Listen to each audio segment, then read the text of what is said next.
Dans l'envers du décor, nous partons à la rencontre des hommes et des femmes qui nous racontent leur parcours, sans filtre, sans marque. Installez-vous, l'histoire commence maintenant. D'accord, je reprends au nom de Boanerges Ilunga Muyampe. Boanerges qui signifie fils du tonnerre.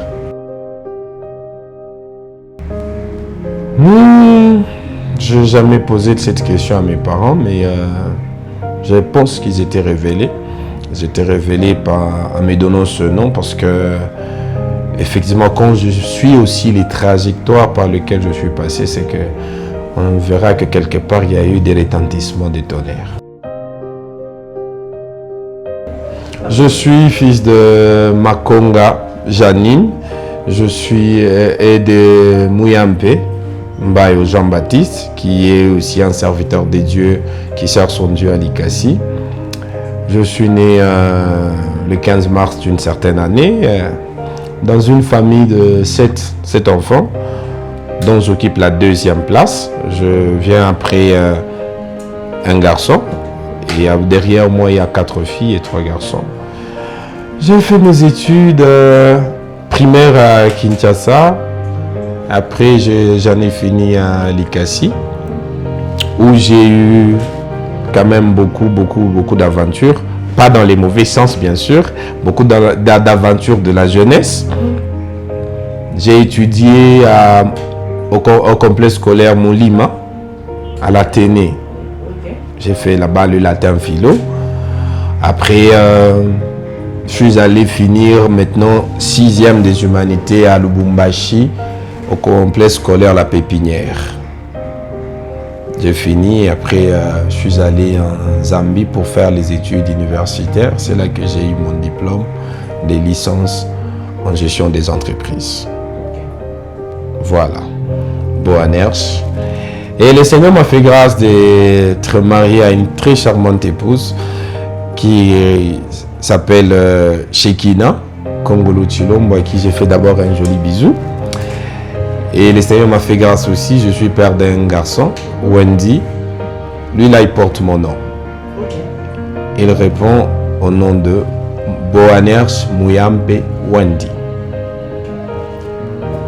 Sinon, c'est un peu ça. Je suis aussi... on a reçu l'appel des dieux depuis 2000, qu'on a reçu les seigneurs et on a reçu l'appel des dieux au ministère depuis 2018. Si, effectivement, ça nous avait déséquilibré. D'ailleurs, je me rappelle, j'avais même échoué cette année-là parce que c'était pas... dû à notre propre volonté. Vous savez, à l'époque, on est encore môme, on ne dépend encore de la décision des parents. Ce qui fait que c'était dû à la mutation de mon père, qui travaillait à Kinshasa et on l'a muté à Likasi. C'est comme ça qu'on s'était retrouvés là-bas et ça nous avait causé quand même quelques petits déséquilibres. J'étais ce genre d'enfant un peu qui riait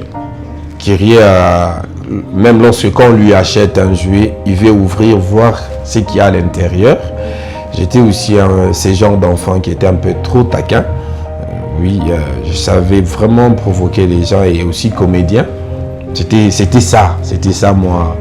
Mais dès les bas âges, j'étais aussi ce genre d'enfant qui, malgré les jeux puérils qu'on pouvait faire, mais à un moment, ça m'arrivait toujours d'essayer de rassembler les autres amis enfants et faire sorte de culte, sorte de prière. Donc c'était déjà comme ça dès les bas âges.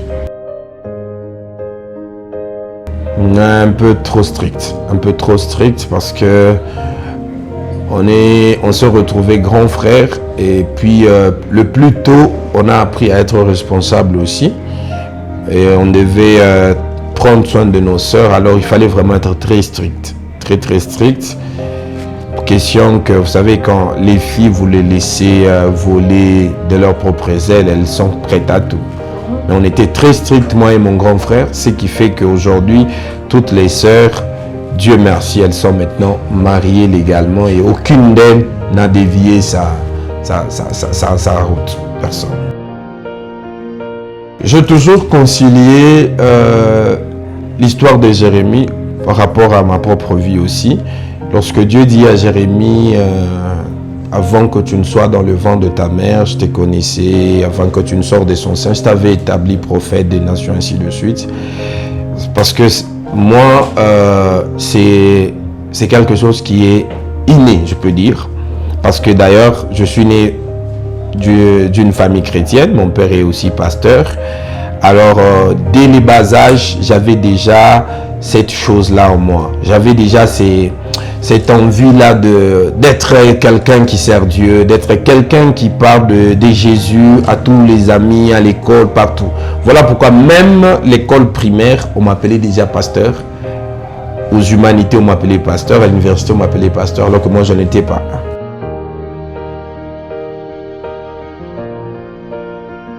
Ah non, j'ai eu aussi la jeunesse normalement comme tout jeune homme. C'est vrai, ça, c'était inné, j'ai commencé, mais à un moment j'ai arrêté. À un moment, je me suis dit que bon, j'étais aussi jeune comme tous les jeunes, je suis aussi garçon comme tous les garçons. Je peux aussi me permettre de faire la cour à une fille. Et donc je suis passé aussi par ça. Et par ça, je suis ces jeunes qui volaient les mangues chez les gens. Et donc, on a aussi vécu cette ambiance-là. L'année 2000, c'est là que j'ai vraiment... je me suis vraiment consacré aux choses de Dieu. Parce que l'année 2000, je pense... j'avais entre 14 et 15 ans.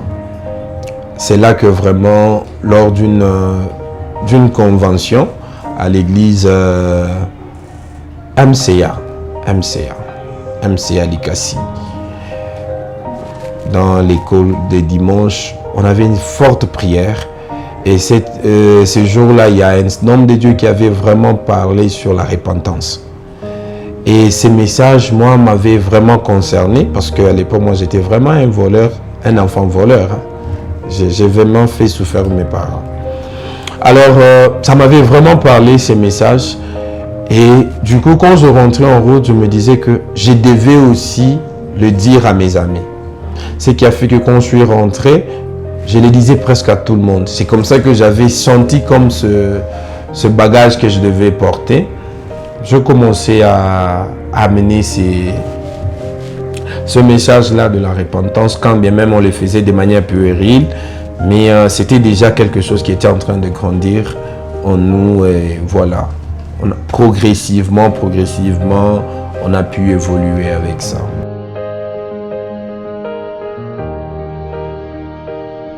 Il y a beaucoup de personnes. Premièrement, il y avait d'abord ma mère.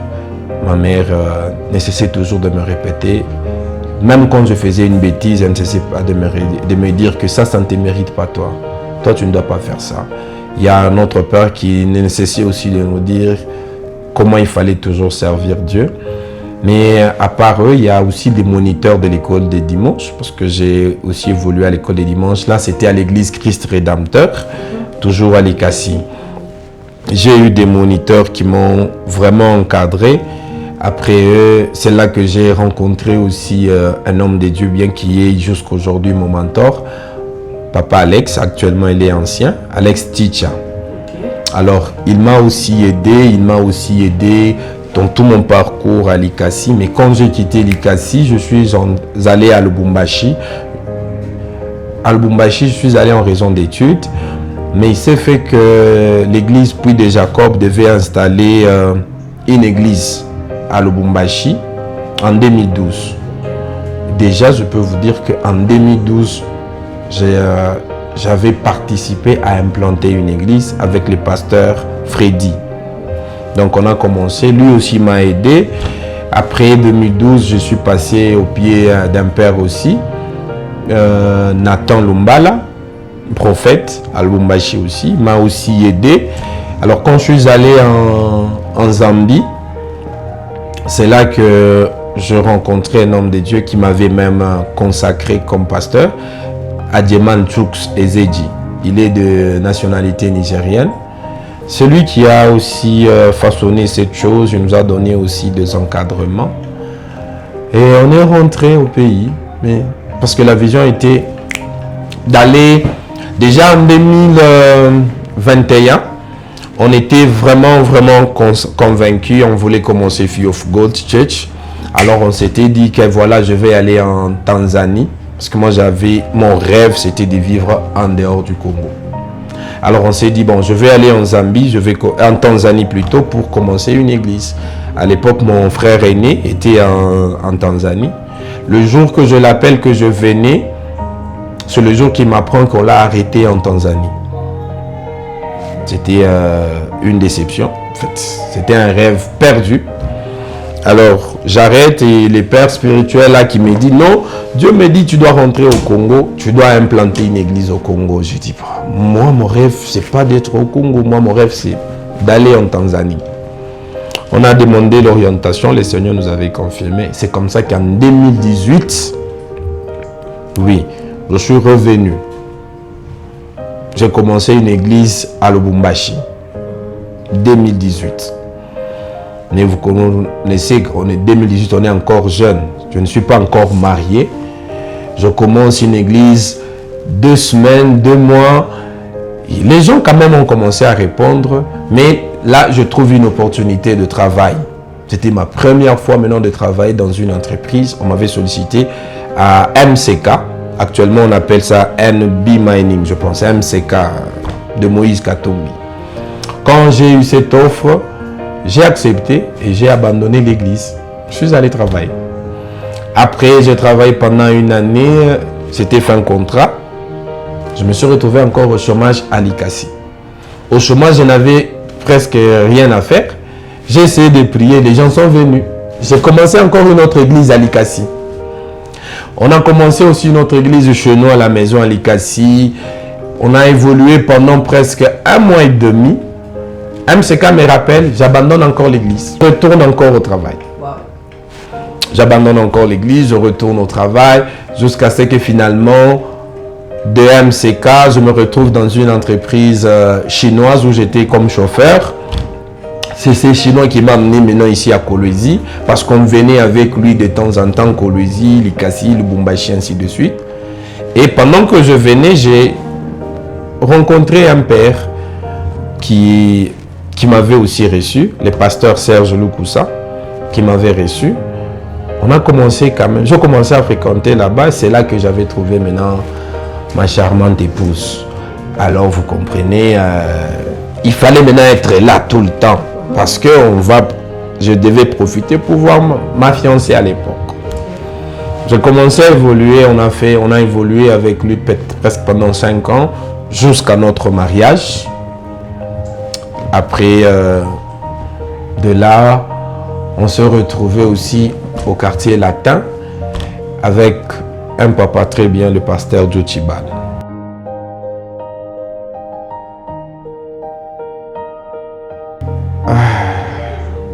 Les coups sont là.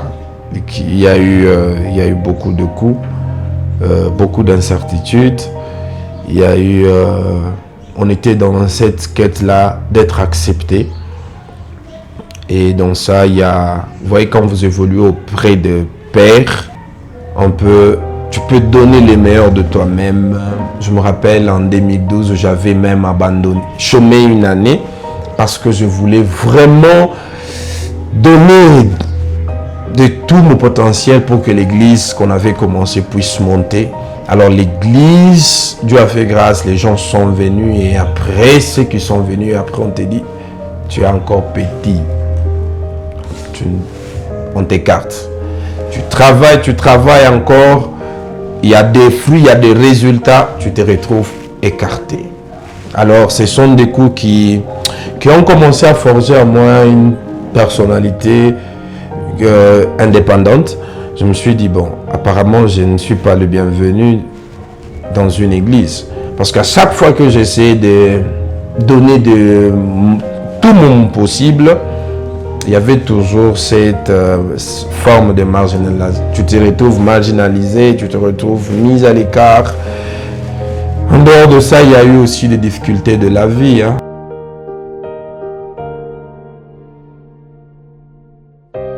Plusieurs fois, j'ai pris la décision. D'ailleurs, pas seulement abandonner, seulement j'ai dit j'abandonne. J'ai même prié, j'ai dit moi, je ne ferai plus rien. Je n'irai plus à l'église.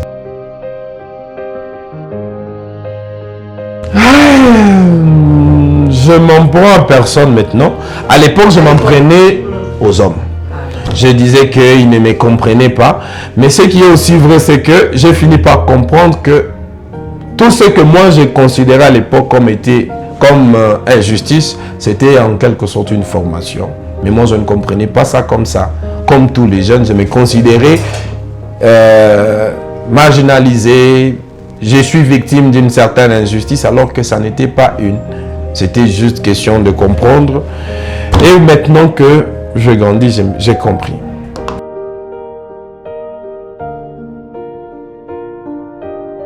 La décision qui était venue, c'était que je devais croire en moi-même. Il y a une pensée qui était venue et que je ne cesse de me répéter jusqu'aujourd'hui. C'était que je m'étais dit à un moment, je devais multiplier tout le monde par 0. Lorsque je me suis dit ça, je me suis dit, je dois à un moment multiplier tout le monde par 0. C'est-à-dire, je dois me dire que je n'ai que moi pour vivre. Si je dois compter sur quelqu'un, je dois compter que sur moi.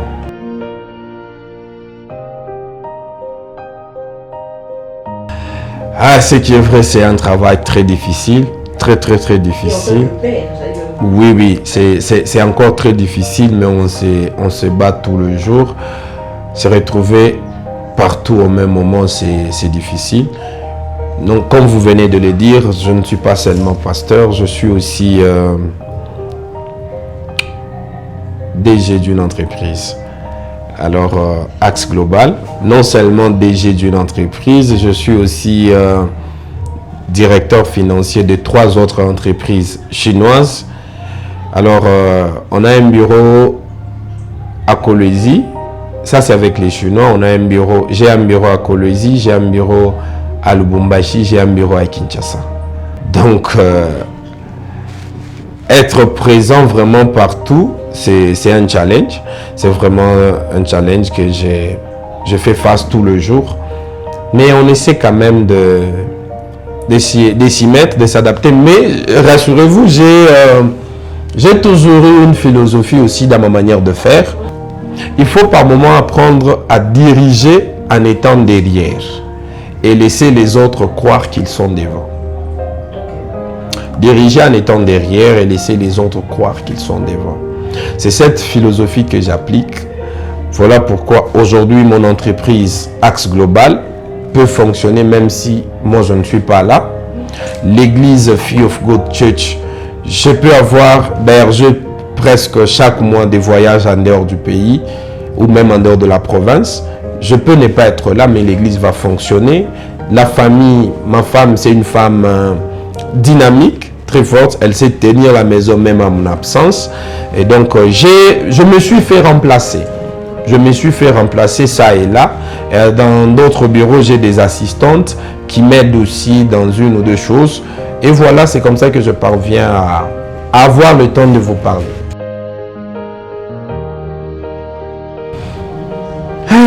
Je me rappelle même pas la dernière fois que j'ai pris soin de moi. Je me suis rendu compte que c'est maintenant que je commence à réaliser que j'ai donné tout pour les autres. Je donne peu pour moi-même. Je n'ai pas le temps pour moi-même et c'est une mauvaise chose. C'est vraiment une mauvaise chose. C'est maintenant que je commence à essayer de prendre aussi soin de moi-même. Mais maintenant, j'ai aussi... il y a des paroles qui me manquent, que j'avais entendues il y a longtemps.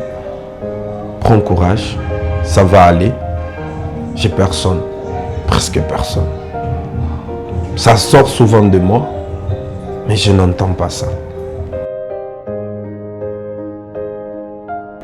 Tiens bon, ça va aller. Il faut s'effrayer son propre chemin pour se faire respecter, pour avoir de la valeur. Ne compte sur personne. La seule personne sur qui tu dois compter, c'est sur toi-même. tu te retrouves déçu, blessé parce que tu attends trop des autres. Arrête. Concentre-toi sur toi et avance.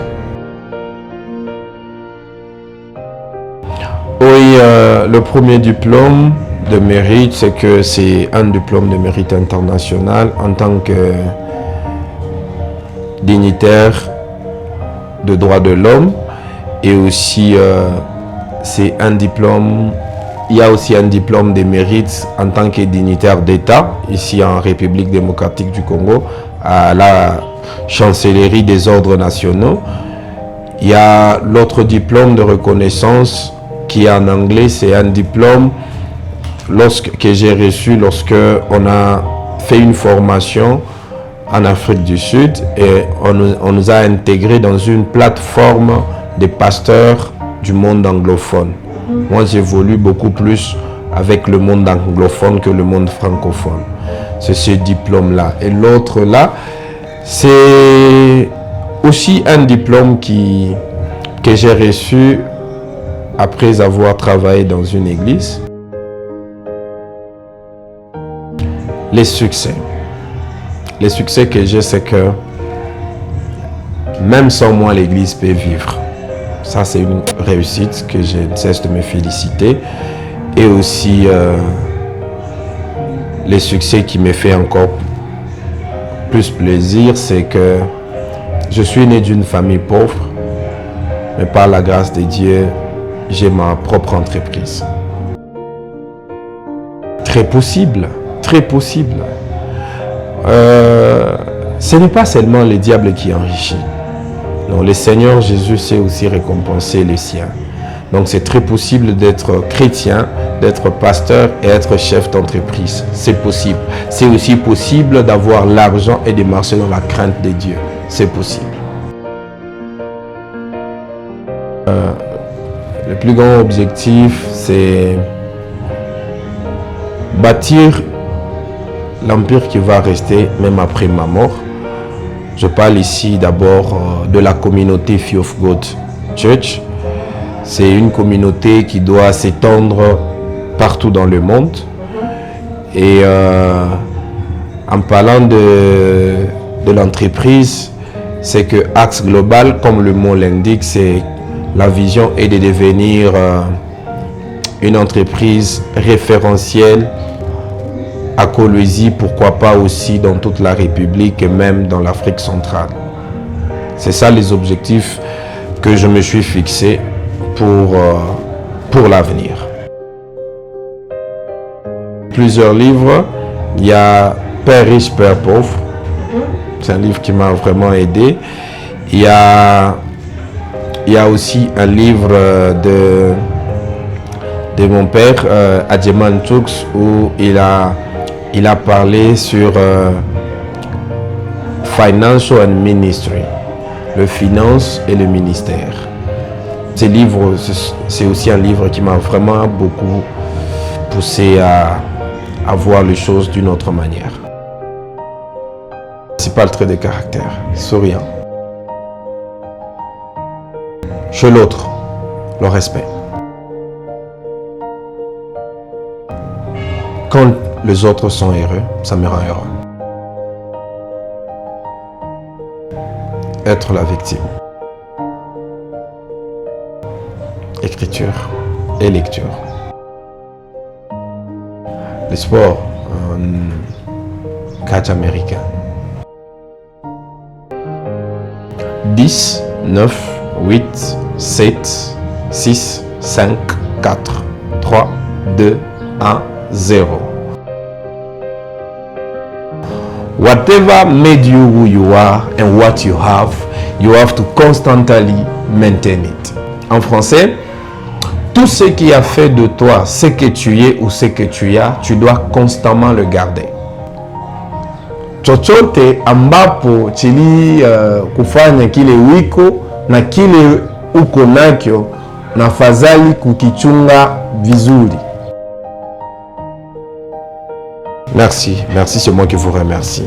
Nous avons été très heureux de vous présenter cette émission ce matin, l'envers du décor, là où les mots prennent un autre sens, le chemin compte autant que l'arrivée.